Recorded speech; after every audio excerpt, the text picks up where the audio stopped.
보겠습니다. 하나님 말씀 히브리서 11장 13절에서 16절 말씀입니다. 히브리서 11장 13절에서 16절 말씀 우리 교독하도록 하겠습니다. 이 사람들은 다 믿음을 따라 죽었으며 약속을 받지 못하였으되 그것들을 멀리서 보고 환영하며 또 땅에서는 외국인과 나그네임을 증명하였으니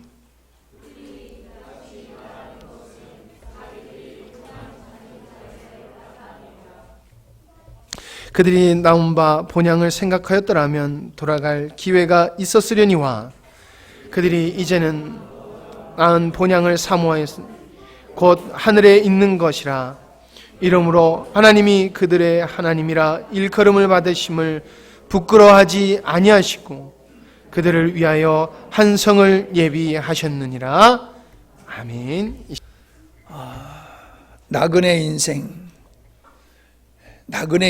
이런 제목으로 말씀을 드리려고 합니다. 예수님께서 예루살렘을 바라보시면서 탄식하는 말씀을 하셨으며 암탉이 새끼의 병아리를 품으려 한 것 같이 우리 주님께서는 그렇게 이스라엘 백성, 당신의 백성들을 그렇게 보호하시고 품으시려고 했지만은 그의 백성들은 하나님의 사랑을 거절했다라고 하는 말씀을 하셨습니다. 예수님께서는 70년 후에 그 예루살렘이 로마에 의해서 돌 위에 돌 하나도 남지 아니하고 완벽하게 파괴되어지는 이 예루살렘의 멸망을 보셨습니다. 그리고 그 민족이 세계에 흩어져서 고난을 당할 것을 우리의 주님은 보셨습니다. 그 당시에 많은 사람들은 장차 앞으로 올 그런 환난을 전혀 예측하지 못했고 감지하지 못했습니다. 그저 평안히 영원토록 함께 할 것이다. 그렇게 그들은 생각을 했고 이스라엘의 독립을 통해서 보다도 살기 좋은 그러한 환경이 조성될 것을 기대하며 살았지, 끔찍한 고난이 그들 앞에 다가올 것을 그들은 전혀 생각지를 못했다라고 하는 것입니다. 오늘 히브리서 11장에 나오는 하나님의 믿음의 사람들은 미래를 볼 줄 아는 눈을 가졌던 사람들입니다. 이 땅에 어떤 사람도 내일에 어떤 일이 일어날지를 모르고 살아갑니다. 그냥 희망을 가지고 살 뿐이지요. 그러나 자기들이 가진 희망과는 달리 감당하기 어려운 고난과 역경이 다가올 수도 있다는 것입니다. 지금 저는 이 시대를 바라보면 믿음으로나 사회적으로나 대부분의 사람들은 진리의 영에 사로잡혀 사는 것이 아니라 자신들의 탐욕에 의해서 미혹의 영에 사로잡혀서 현실을 바로 보지 못하고 진리를 제대로 보지 못하고 거짓도 제대로 보지 못하고 모두 속고 살고 있다. 그래서 영적으로 보면은 모든 사람들은 결국 지옥에 가는 멸망을 당하게 될 것입니다. 지옥에 가게 되어지는 대부분의 사람들은 자기들이 올바른 길을 선택하고 올바르게 살고 있다고 그들은 믿을 것입니다. 우린 역사적으로 봐도 하나님께 멸망당했던 그 시대에 살았던 사람들이 그랬듯이 마지막 시대도 멸망받을 대부분의 사람들은 자기들이 가는 길이 안전하다라고 그들은 확신하고 살아갈 것입니다. 그러나 성경은 우리에게 장차 이루어질 이 시대의 마지막을 우리에게 보여주고 계시다는 것입니다. 그것은 우리가 오늘을 어떻게 살아야 되는 것인가라고 하는 것을 우리에게 깨우쳐 주시기 위함입니다. 그래서 미리 마지막 시대가 어떤 일이 발생할 것인가를 주님은 우리에게 말씀해 주셨음에도 불구하고 사람들은 그 일에 관심을 갖지 않습니다. 그래서 미리 준비하도록 깨어있도록 갑자기 그날을 당하지 않도록 하기 위해서 주님은 우리에게 말씀하셨지만은 진리를 쫓기를 원하지 아니하고 거짓의 영에 사로잡혀서 살아가는 사람들은 대부분 하나님의 경고의 말씀과 미리 말씀해 주신 것을 듣지 아니하므로 불행한 일을 당할 수밖에 없을 것이다 라고 하는 것입니다. 한 번도 경험해 보지 못한 나라를 만든다라고 하는 오늘의 정권은 정말로 한 번도 경험하지 못한 나라를 만들어가고 있지만은 대부분의 국민들은 그것을 모르고 있습니다. 여러분, 언론이 진실을 보도하지 않으면 그 말은 반대로 거짓을 보도한다는 말과도 같은 것입니다. 근데 국민들은 언론이 이야기하는 것만 각색되어 있는 이야기들을 진실로 받아들이고 그것을 믿고 따라가고 있습니다. 무지는 악한 거와 같은 역할을 합니다. 왜냐하면 무지하기 때문에 악한 일에 동조하게 되기 때문에 그렇습니다. 지난번에도 말씀드렸지만 무지의 결과는 회피할 수 없는 겁니다. 내가 무지한 것에 대한 그 책임은, 그 결과는 무지한 사람이 받게 되어 있다라고 하는 겁니다. 나는 인류의 마지막이 하나님의 심판으로 끝난다라고 하는 하나님의 창조의 의도가 이루어지는 그날, 그 하나님의 창조의 의도에 순종하지 아니하고 함께하지 않았던 그 모든 세대, 모든 사람들은 멸망받을 것이라고 하는 이 분명한 성경의 메시지를 저는 믿습니다. 아울러 이 땅의 대부분의 사람들도 거짓에 미혹되어서 하나님을 경외하기보다는 하나님을 대적하는 그러한 사회적인 분위기가 점점 심화될 것으로 저는 그렇게 보고 또 그렇게 가고 있음을 저는 느끼고 있습니다. 그렇게 저의 마음은 상당히 안타깝습니다.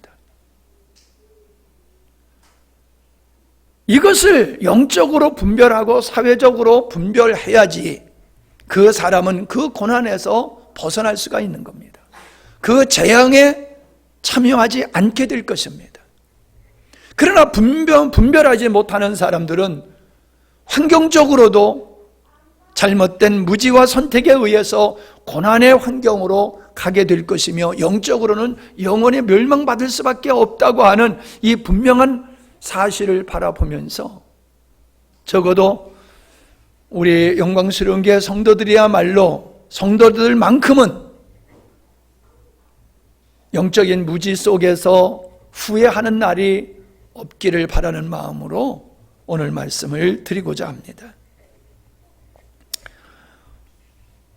아브라함이 갈대와 우르를 떠나서 하나님이 약속한 그 가나안 땅에 살게 됩니다. 그곳에서 그는 이방인이고 그는 외국인이었다는 사실입니다. 거기서 사랑하는 아내가 죽습니다. 그래서 사랑하는 아내를 묻기 위해서 땅을 구입하지요. 그 땅을 구입할 때에 원주민들에게 아브라함이 한 말이 있습니다. 나는 그대들 중에 나그네라 라고 말하고 있습니다. 야곱은 가족들과 더불어 애굽으로 흉년을 피해서 2주한 후에 바로 왕 앞에 가가지고 자기 나이를 묻는 바로의 말에 이렇게 대답합니다. 나그네의 길이 세월이 130년입니다. 내가 살아온 인생이라고 말하지 않습니다. 나그네 길의 세월이 130세라. 130년 동안 나는 나그네의 삶을 살았습니다 라고 고백하고 있습니다. 아브라함은 자신을 가리켜서 나그네라고 말했고, 야곱은 바로에게 자기의 인생을 나그네의 인생이라고 표현했습니다. 여러분, 이러한 고백은 아무나 할 수 있는 게 아닙니다. 하나님 나라를 소망하는 사람은 이 세상을 잠시 머물다 가는 곳으로 여깁니다. 잠시 머물다 가는 곳이요. 그러니까 잠시 머물다 가는 인생이 나그네라는 거예요.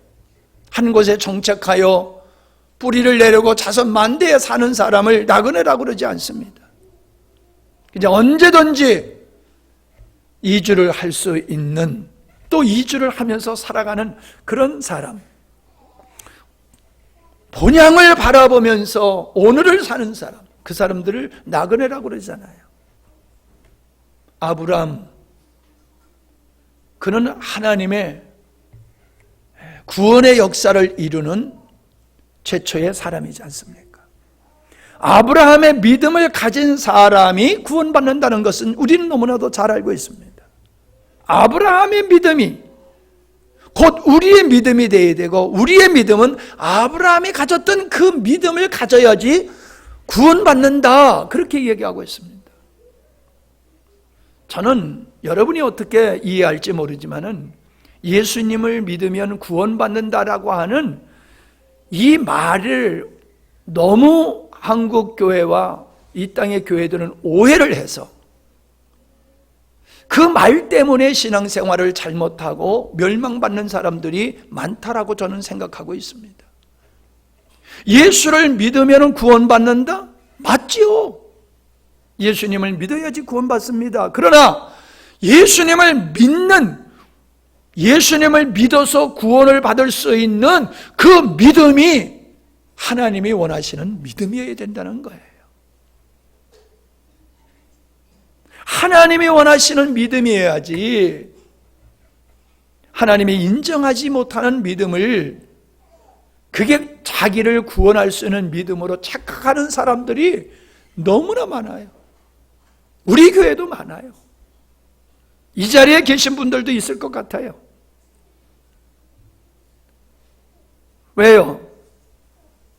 여러분, 믿음이라고 하는 것은 고백을 통해서 확증되는 것이 아닙니다.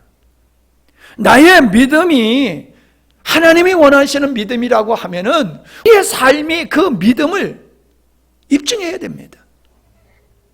내가 가진 믿음이 구원의 믿음임이 나의 삶을 통하여 입증되어야 된다는 거예요. 그걸 오늘 저는 나그네라는 말씀으로 표현하고 있는 겁니다.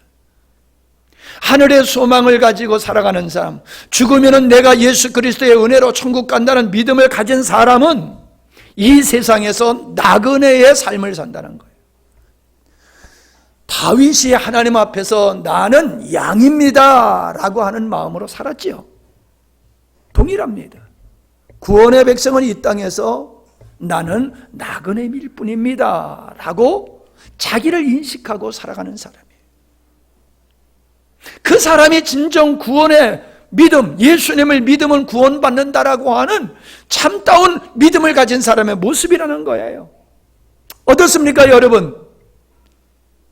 여러분은 정말로 나는 이 세상에서 이 세상 사람들을 원주민이라고 볼 때에 나는 이 세상에서 잠깐 살다가 가는 하나님의 사람으로서의 나그네, 그런 인식을 가지고 사십니까? 아브라함과 야곱이 자기를 나그네로 여겼을 뿐만 아니라 원주민들이 볼 때에도 아브라함과 야곱은 자기들과 같은 사람이 아니에요. 이 사람들은 이 세상에 마음을 두고 살지를 않아. 이 사람들은 생각이 다른 데 가서 있어. 마음이 딴 데서 가서 있어. 어디? 하나님께. 어디? 영원한 천국에 대한 생각과 마음들로 가득 찬 사람이에요. 오늘 읽은 말씀을 다시 한번 여러분 자세히 들여다보시기 바랍니다. 현대인 성경으로 제가 읽겠습니다. 이 사람들은 바로 아벨을 얘기하고 에녹과 노아와 아브라함을 일컬는 말씀입니다. 이 사람들은 모두 믿음을 따라 살다가 죽었습니다. 믿음을 따라 살다가 죽었습니다. 믿음을 따라. 어떤 믿음입니까? 어떤 믿음이냐는 거예요. 하나님께서 창조하신 목적이 무엇인지를 그 사람들은 안 거예요. 하나님께서 의도하신 일이 반드시 미래에 이루어질 것을 그들은 바라본 거예요. 하나님의 마음속에 계획된 것이 반드시 성취될 것을, 그런 미래에 완성될 하나님의 나라를 바라보면서 오늘을 산 거예요. 내가 이 나그네 인생을 살다가 육신을 벗어버리게 되어지면 영원한 하나님 나라에 내가 갈 것을 믿음으로 바라보며 살았다는 거예요. 여러분, 사람들은 자기가 바라보는 것을 위해서 삽니다. 우리가 천국을 바라본다라고 하면은, 천국을 사모한다라고 하면은 우리들이 사모하고 추구하는 것들이 육신적인 것이 될 수가 없어요. 불타 없어진 것을 인생의 목적으로 삼고 살 수가 없어요. 믿음을 따라 살았다는 거예요.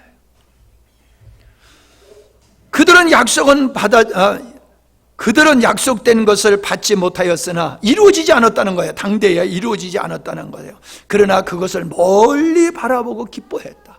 장차 하나님의 뜻이 완성될 것이고 내가 거기에 참여하는 영광을 누릴 것을 바라보면서 기뻐했다라고 하는 거예요. 그리고 그들은 이 세상에서 잠시 머무는 외국인, 나그네에 불과하다는 것을 고백했다는 거예요. 여러분, 무엇으로 여러분이 하나님의 사람으로 이 세상에서 나그네 인생을 사는 거라고 여러분이 세상 앞에 어떻게 고백하고 있습니까? 이와 같이 그들이 찾고 있는 고향이 따로 있다는 것을 보여주었습니다. 찾고 있는 고향이 따로 있다. 내가 사모하고 그리워하는 것은 이 땅이 아니다. 내가 육신을 버리고 갈 하나님의 나라를, 나 그 영원한 본향을 나는 바라보고 사는 사람이다 라고 고백했다는 거예요. 죽는 게 겁나는 사람은 천국 못 갑니다. 여기 연세 많으신 우리 어른들도 마찬가지예요. 여러분, 죽는 게 무서우면 천국 못 가요. 죽어야지 천국 가는데 안 죽으면 어떻게 천국 갈 거예요? 죽어야지 천국 간단 말이에요. 근데 진짜 천국에 갈 사람은 죽음을 두려워하지 않는 사람이에요. 죽음을 두려워하는 사람은 이 세상에서 영원히 살고 싶은 거예요. 여기가 고향이야. 여기가 이 땅이 고향이야. 죽어서 천국 간다는 건 말로만 그렇지 마음에 믿어지지도 않아. 그걸 소망하지도 않아. 그러니까 죽으면 천국 가는데 거기 안 가겠다고 여기서 더 오래 살겠다고 바동대니 그 믿음이 무슨 천국에 갈 믿음이냐 이 말이에요. 생각해 보세요, 여러분. 아니, 이 세상보다 훨씬 좋은 천국이라, 그래 나 죽으면 천국 갈 거야, 그래서 예수 믿고 나는 천국 갈 거야 라고 믿는다고 하면서 왜 거기 빨리 안 가려고 들어요? 뭐 빨리 가기 위해서 죽으라는 얘기 아니에요. 우리 죽자는 얘기 아니에요. 그냥 주님이 때가 돼서 부르시면 할렐루야. 아, 이제 주님이 나를 이 세상에 사명 맞춰서 부르시니 야, 영원한 하나님 나라에 가는구나. 기쁨으로 가야지. 어떻게든지 더 살게 해달라고 이 세상에서. 그건 천국에 대한 믿음이 없는 거예요. 천국에 대한 소망을 속지 마세요, 제발. 물론 우리가 이 세상에서 죽는다라고 하는 것은 이별의 슬픔이 있기 때문에 죽음이 좋을 수는 없어요. 가슴 아픈 일이에요. 슬픈 일이에요. 그러나 큰 차원에서 보면은 언제든지 누군가는 다 죽는다는 거예요. 다 우리는 헤어질 수밖에 없는 그런 관계라는 거예요. 존재라는 거예요. 그때가 내가 왔고 그때 이후로 나는 영원한 하나님 나라에 간다라고 하면은 이 세상에서 조금이라도 더 살려고 바등될 필요가 없는 거예요.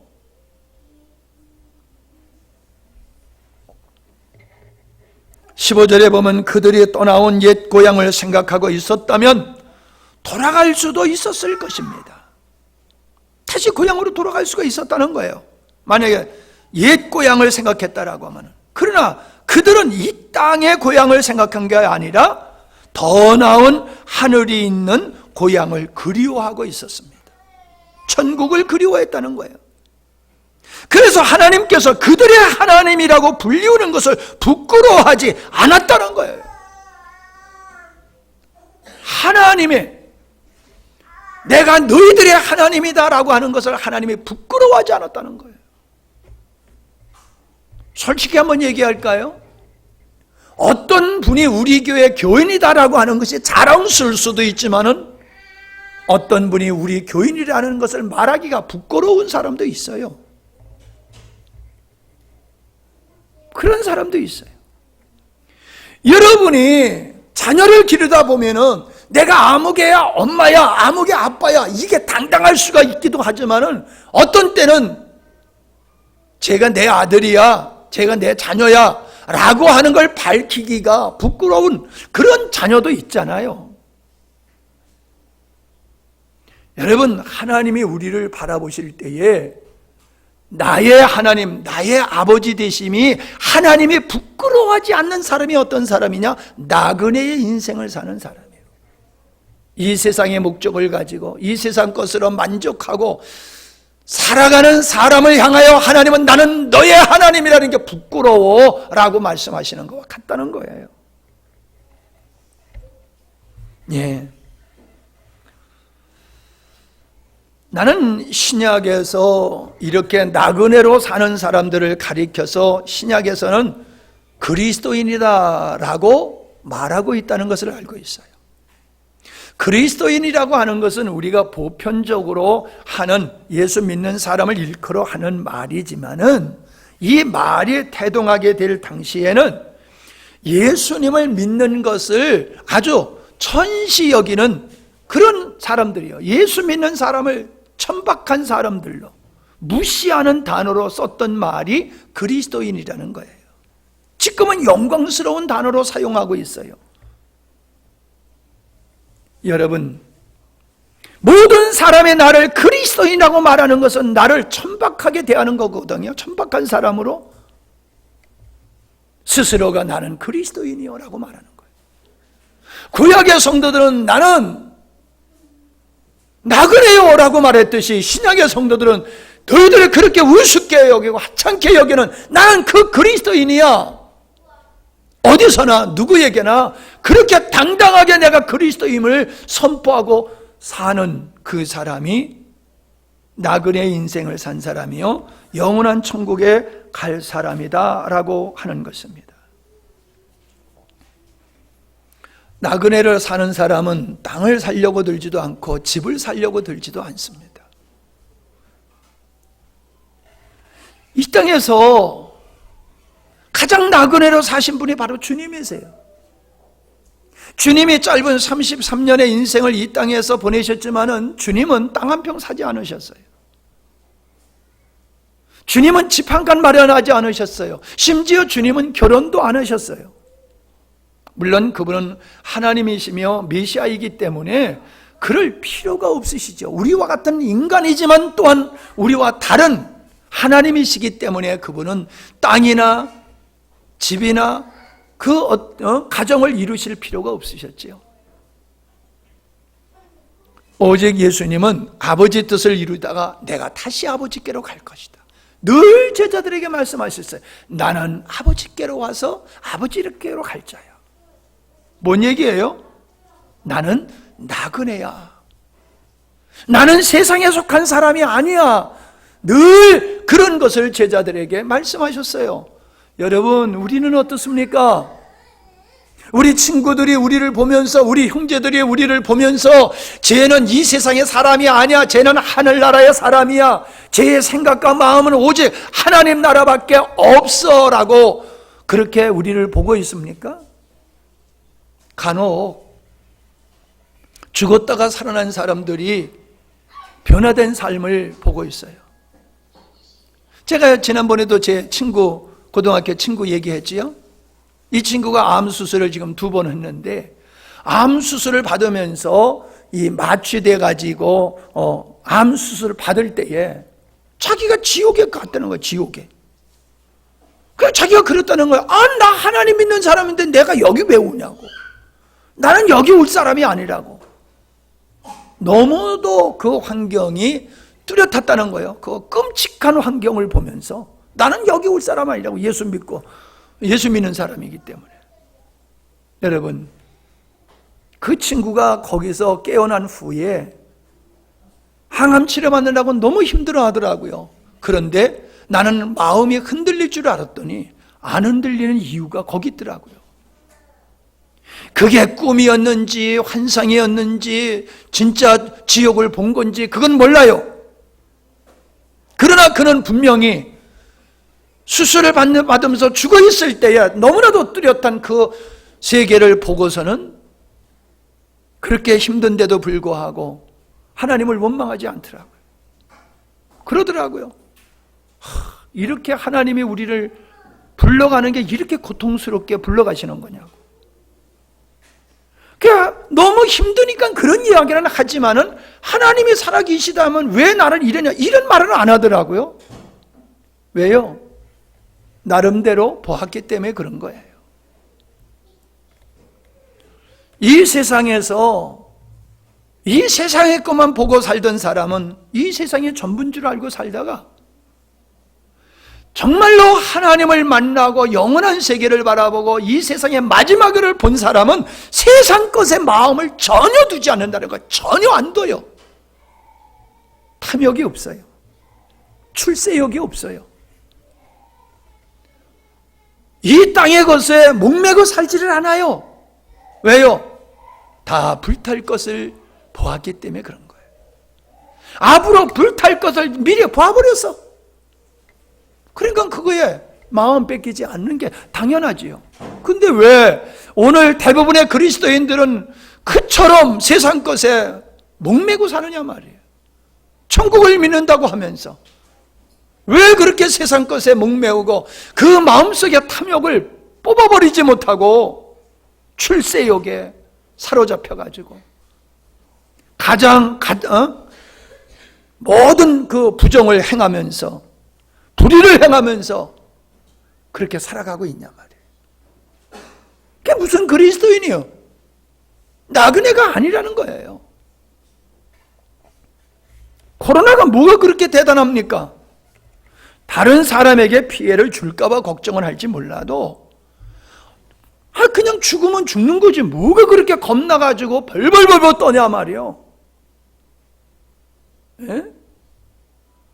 오늘 한국교회를 보세요. 코로나 앞에서 벌벌 떨고 있는 한국교회, 우리는 안 그런가요? 그 걸릴까봐 두려워서. 물론 아무렇게나 해서 걸려도 된다, 그런 배짱으로 살라는 얘기는 아닙니다.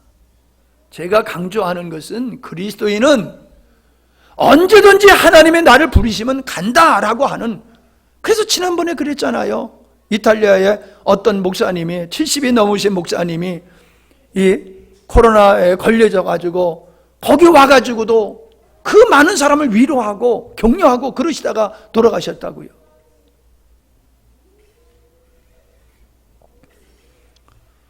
우리는 요한계시록에 보면은 라오디아 교회가 스스로를 가리켜서 뭐라고 말하냐면 나는 부자다, 그래서 부요하여서 부족한 것이 없다, 이렇게 자기를 믿고 있다는 거예요.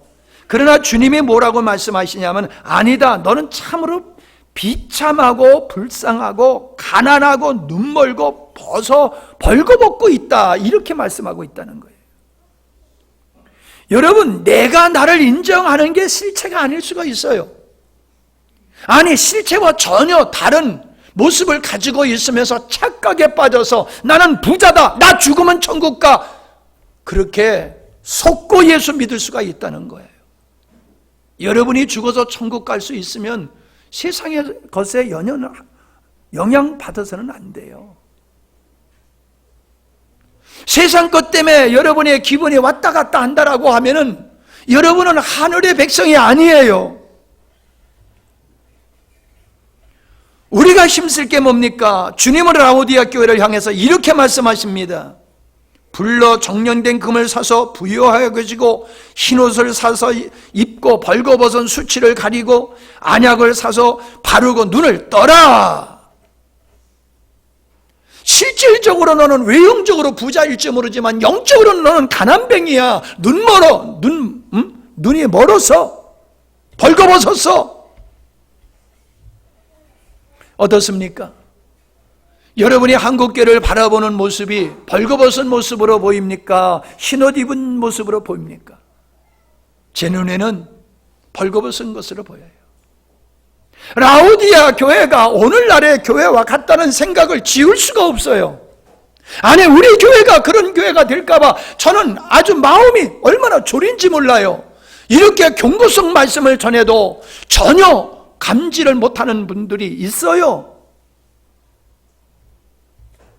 여러분이 진실로 천국을 믿는다라고 하면 여러분의 가족들을 그냥 내버려 둘 수가 없잖아요.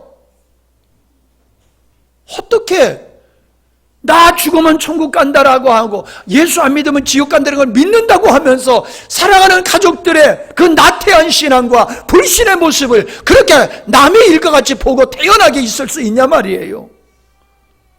그게 말이 되는 거예요? 아니, 이렇게 생각해 봅시다. 지금 내 아들이, 내 부모가 지금 당장 병원에 안 가면 죽게 돼 있어. 그런데도 그냥 가만히 보고만 있을 수 있어요? 이거는 육신의 죽음이 아니라 영혼의 죽음이에요. 영혼이 멸망받는 일의 문제를 놓고 어떻게 그렇게 태연하게 그렇게 지낼 수가 있어요?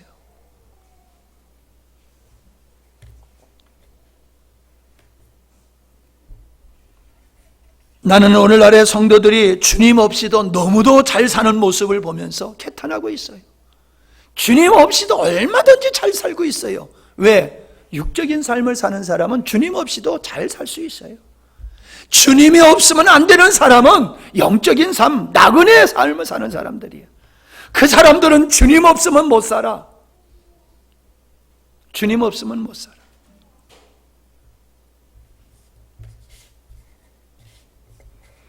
이사야 시대나 에레미야 시대의 사람들은 입술로는 주님을 찾았지만은 마음에는 주님을 사랑함이 없다고 말씀하셨던 그 말씀을 주님은 주님 당시의 유대인들에게도 말씀하셨지만은 저는 그 말씀을 오늘 이 시대의 교회들에게 저는 선포합니다.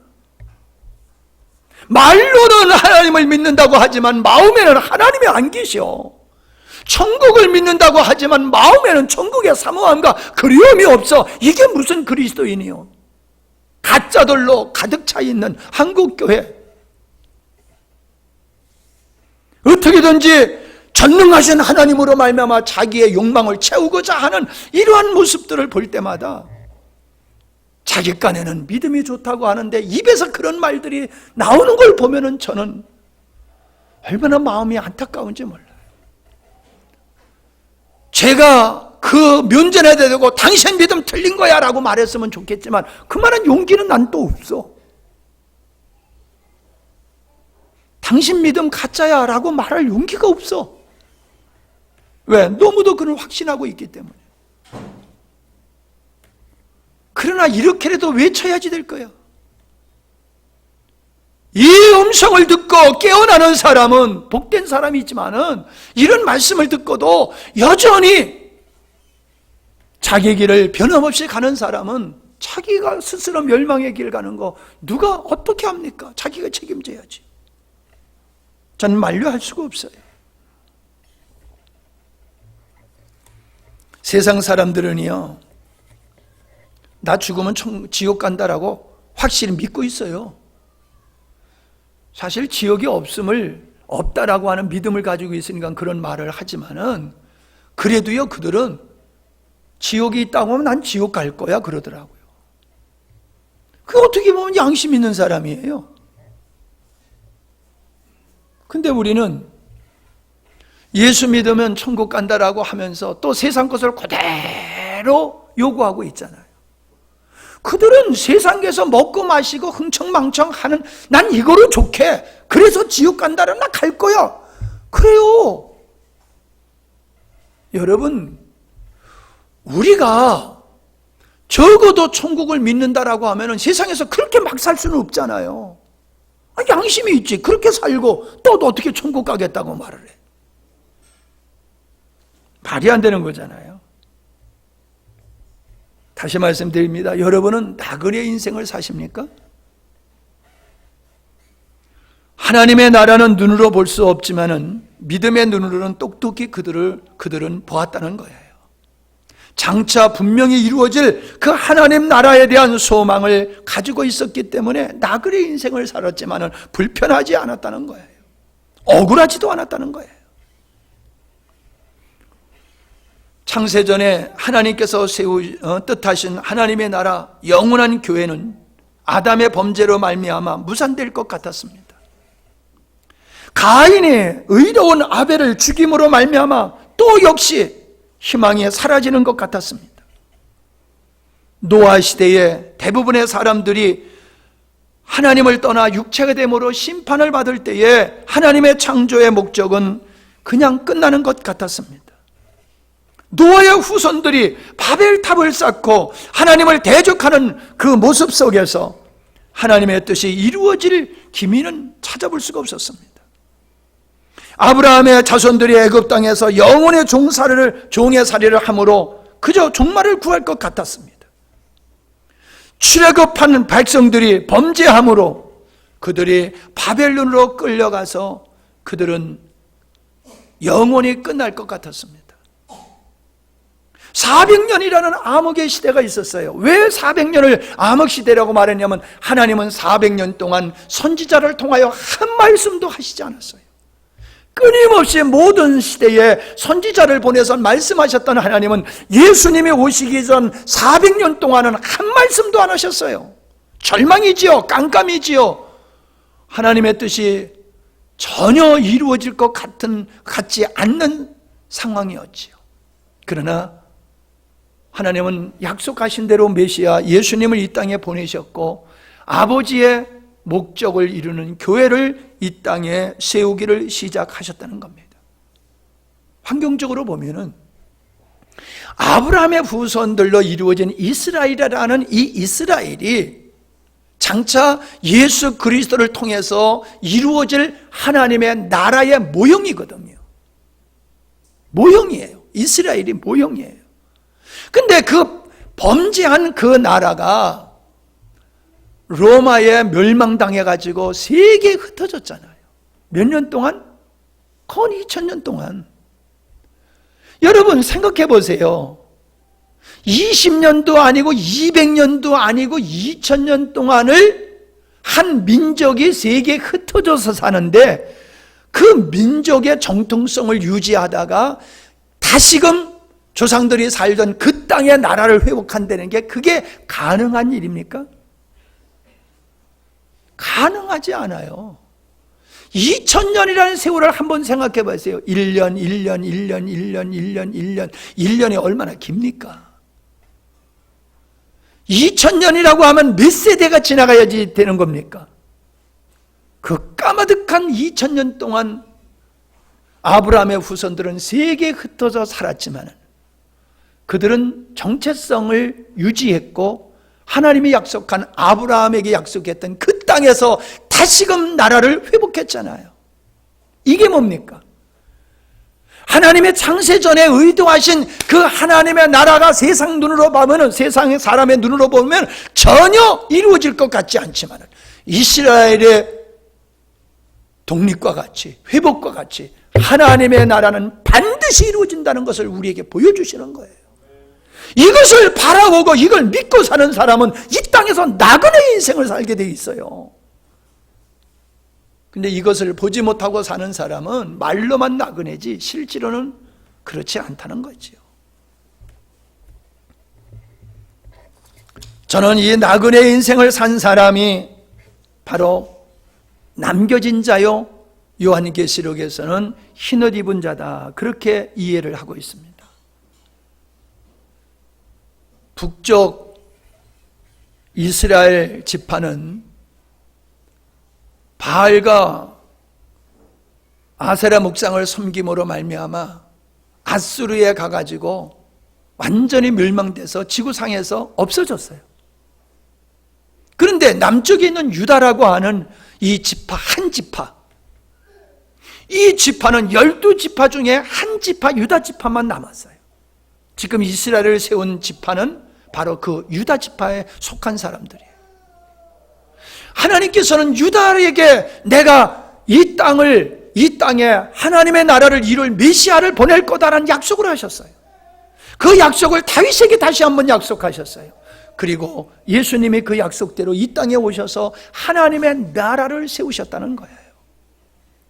이 나라가 장차 우리 주님이 이 땅에 다시 재림하실 그날에 완성될 것이라는 거예요. 그리고 나그네로 산 사람만, 흰옷 입은 사람들만이 그 하나님 나라의 백성 될 것이며, 그렇지 않는 사람들은 다 멸망을 받게 될 것이다 라고 하는 것입니다. 한번 여러분, 오늘 우리가 불렀던 이 선한 능력이라고 하는 이 가사를 한번 보세요.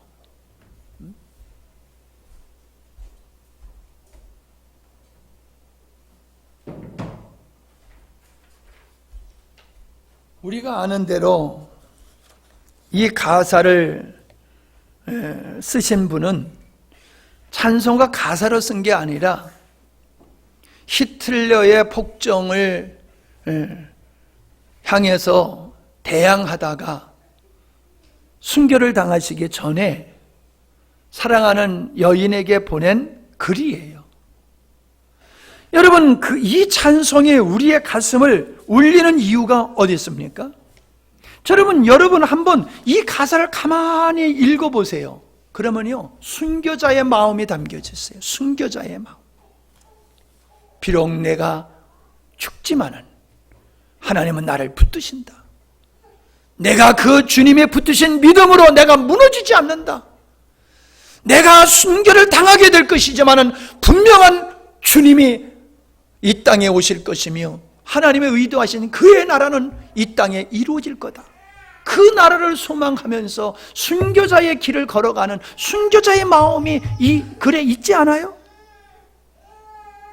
그 곡도 잘했어요. 곡도. 가사도 그렇지, 그런 신앙 고백이 담겨져 있는 거지만 곡도 그래요. 인간의 말초 신경을 자극시키는 그런 곡이 아니잖아요. 우리의 영혼의 심금을 울리는 곡이잖아요. 저는 이분이 하루하루를 사는 것이 순교자의 길을 걸어갔듯이 오늘 남은 자요, 흰옷 입은 자요, 그리스도인이요, 나그네로 사는 사람들은 순교자의 마음을 가지고 살아야 돼요. 언제든지 주님 나 부르시면 간다. 내 믿음 때문에 내가 가지고 있는 모든 것을 잃고 내 인생의 마지막이 내 앞에 온다 할지라도 나는 그것에 무릎 꿇지 아니하리라. 그런 순교자의 마음을 가지고 사는 게 나그네 인생을 사는 사람, 하늘의 소망을 가진 사람의 모습이란 말이에요. 내 주여 뜻대로 행하시옵소서. 이거 잘 알지요? 내 주의 뜻대로 행하시옵소서. 이 찬송을 쓰신 분은 베냐민 휘멀크 목사님인데, 이분이 전도하는 걸 싫어하는 사람들이 그의 집에 불을 질렀어요. 신방 전도를 간 사이에 집에 불을 질러가지고 집에서 있던 아들 둘이 그냥 그 불에서 새까맣게 타 죽었어요. 신방하고 돌아왔더니 그 아들 둘이 그 불 속에 타 죽었어요. 얼마나 고통스러웠겠습니까? 죽음보다도 참기 힘든 그 고난 앞에서 그가 하나님께 고백한 그 글이 그 찬송가에 내 주여 뜻대로 행하시옵소서라고 하는 거예요. 이처럼 하나님의 사람들은 세상의 극한 고난 속에도 연연하지 아니하고 믿음을 지켰다라고 하는 걸 볼 수가 있어요. 독일 선교사가 터키에 가서 선교를 하다가 회교인들에게 칼로 난자를 당해가지고 완전히 온 몸을 그냥 갈기갈기 찢어 죽였어요. 그러한 남편을 죽인 사람들을 용서하는 그 선교사의 부인, 그게 가능한 일입니까? 나그네로 사는 사람만이 할 수 있는 일이다라고 하는 거예요. 우리는 요한계시록 13장에 짐승의 표, 사람의 수 666이라고 하는 것을 잘 알고 있습니다. 하나님을 따라가는 흰옷 입은 자들은 짐승의 표를 받지 않는다는 거예요. 그래서 그들이 이 땅에서는 경제적인 고난을 겪게 된다는 거예요. 그럼에도 불구하고 경제적인 고통을 당하는 거, 사회적인 불이익을 당하는 거, 그거를 당연하게 여기면서 세상 앞에 굴복하지 않았다는 거예요. 나그네 인생을 끝까지 살았다는 거예요. 주님은 다시 말씀드립니다. 제자들이 묻습니다. 마지막 때가 되면 어떤 일이 있겠습니까? 노아의 시대와 같이 될 거다. 노아의 시대에 사람들은 먹고 마시고 시집가고 장가가고 사고 팔고 집 짓고 그럴 거다. 여러분, 이 말씀을 여러분은 그냥 스쳐 지나가서는 아니 됩니다. 이 말씀의 뜻이 뭡니까? 사람들은 온통 그들의 생각과 마음을 지배하고 있는 것은 잘 먹고 잘 사는 데 있는 거다. 도덕과 윤리와 가치관, 신앙 이런 거 없어. 오늘 이 시대가 그렇잖아요. 즐겁게 살기 위해서는 그냥 내 맘대로 하면 그게 진리야. 진리가 없어. 자기가 하고 싶은 것이 진리야. 그러니까 동성애를 하는 거잖아요. 오늘 이 시대의 사람들이, 지도자라고 하는 사람들이 하는 일을 보세요. 그 사람들이 진리에 대한 가치관이 있는 사람들입니까? 이해할 수 없을 정도로 이성이 없는 사람들과 같은 그런 행동을 하는데도 불구하고 국민들은 아무렇지도 않아요. 그런 거를 보면서. 이게 망조지요. 망조지요. 내가 살아온 인생이 많지는 않지만은 내가 어렸을 때의 삶과 지금의 삶은 하늘과 땅이요. 그런데 지금은 어때요? 쌍둥이도 서로 세대 차이가 느낀다고 그러잖아요. 쌍둥이도 세대 차이가 느낀다고.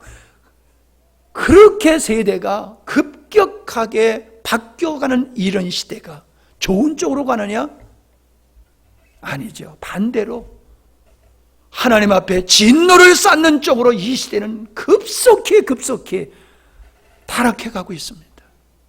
그게 눈에 여러분이 안 보이신다고 하면은 여러분은 하늘에 속한 사람이 아니에요. 그것을 보고 탄식이 나와야 돼. 그것을 보고 잠이 안 와야 돼. 그것을 보고 여러분의 자녀를 볼 때에 잠이 안 와야 돼.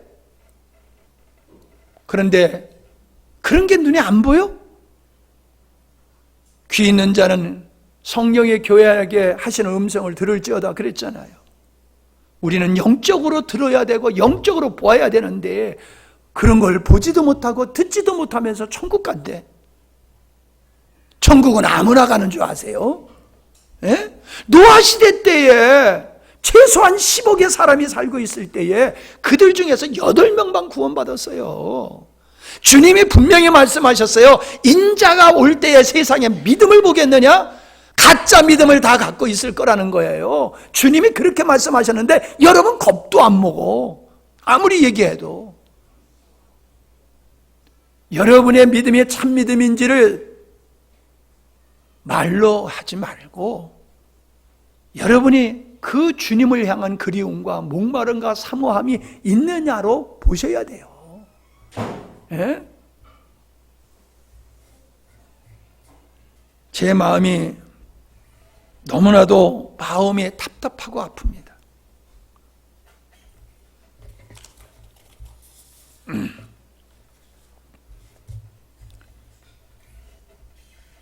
우리가 주님을 따르기 때문에 우리는 경제적으로, 사회적으로 많은 손해를 볼 수가 있습니다. 자존심 상하는 일이, 인격적으로 모독당하는 일이, 억울한 일이 우리 앞에 계속해서 다가올 것입니다. 한눈 가진 고양이들이, 원숭이들이 두 눈 가진 원숭이를 보고 저 병신이라고, 이상한 놈이 왔다고 그러는 것 같이 시대가 지금 그렇게 가고 있습니다. 세대가 우리를 바라보고 무엇으로 외치든지 그저 우리는 나그네의 길을 묵묵히 끝까지 걸어가야 될 줄로 믿습니다. 세례 요한이 이렇게 예수님을 가르쳤습니다. 이분은 타작마당에서 알곡과 쭉정이를 가려서, 쭉정이는 불에 던지고 알곡은 창고에 드리는 분이다라고 세례 요한이 예수님을 보고 그렇게 설명을 하고 소개를 했습니다. 여러분, 알곡을 가리기 위해서는, 지금이야 이제 뭐 기계가 달라서 좋아서 그런 일이 없지만은, 그전에는 알곡을 가리기 위해서는 풍구질을 했어요. 풍구질을 하면 바람이 나와가지고 알곡은 여기 떨어지지만 쭉정이는 멀리 떨어져요. 그래서 멀리 떨어진 건 쭉정이는 다 불에 태워버리고 알곡만 가져가지 않습니까? 알곡을 가리기 위해서는 바람을 일으켜요. 하나님께서, 주님께서 알곡과 쭉정이를 가리기 위해서는 세상에 고난을 주실 뿐만 아니라 세상에 미혹도 허락하신다는 거예요. 세상에 속한 사람은 세상의 미혹에 빨려서 끌려갈 것이에요. 먹고 마시고 시집가고 장가가고 좋아라 하는 대로 끌려갈 거예요, 다. 그러나 나그네의 인생을 사는 하나님의 흰옷 입은 자들은 절대로 미혹받지 않습니다. 어떤 고난이 와도 주님을 따라가는 그 인내의 믿음을 잃지 아니할 것입니다. 그냥 선언적인 것으로만 여러분의 믿음을 확신하지 마십시오. 내가 지금 주님을 쫓고 있나? 내 탐욕과 내 사욕과 내 어떠함으로 살아가고 있는지를 여러분 좀 냉혹하게, 냉철하게 분별하십시오. 이제 다음 주면 물론 이제 30주년이 넘어 시간적으로는 지냈습니다만 30주년입니다. 우리 교회 나이가 30이에요. 30. 왕성한 청년이에요. 우리의 신앙이 그런 신앙을 가지고 있는지 우리의 자신을 돌아보고 참으로 주님 오실 때까지 건강해서는 빌라델비아 교회와 같은, 서머나 교회와 같은 그런 교회가 될 수 있기를 바랍니다. 세상에 마음 뺏기지 마십시오.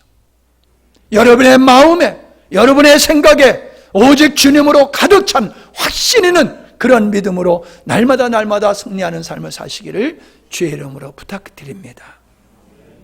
하나님 아버지, 세상을 바라봐도 그렇고 교회를 바라봐도 그렇고 거짓이 주인 행세를 하고 있는 시대입니다. 대부분의 많은 사람들이 미혹되어서 진리를 버리고 거짓에 미혹되어서 따라가고 있는 모습을 봅니다.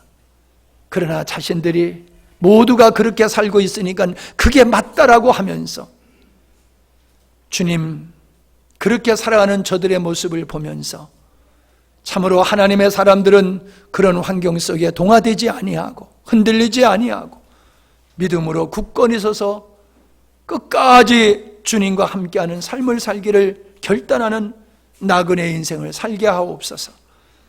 참으로 마지막 시대에 믿음을 보겠느냐 하신 이 경종의 말씀을 주님 지나쳐 버리지 않게 하시고 두렵고 떨림으로 우리의 구원을 이루라 하신 말씀을 기억하면서 끝까지 믿음의 경제를 완주하는 우리 모두가 되게 하시옵소서. 교회 설립 30주년을 맞이해서 더 온전한 모습으로 주님 앞에 설 수 있는 그러한 교회로 거듭날 수 있도록 은혜 베풀어 주시고 세워지는 일꾼들을 통하여서 하나님의 교회가 더 말씀 위에 든든히 서가는 교회로 서갈 수 있도록 저들을 기름 부어 축복하여 주시옵소서. 예수님의 이름으로 기도하옵나이다. 아멘.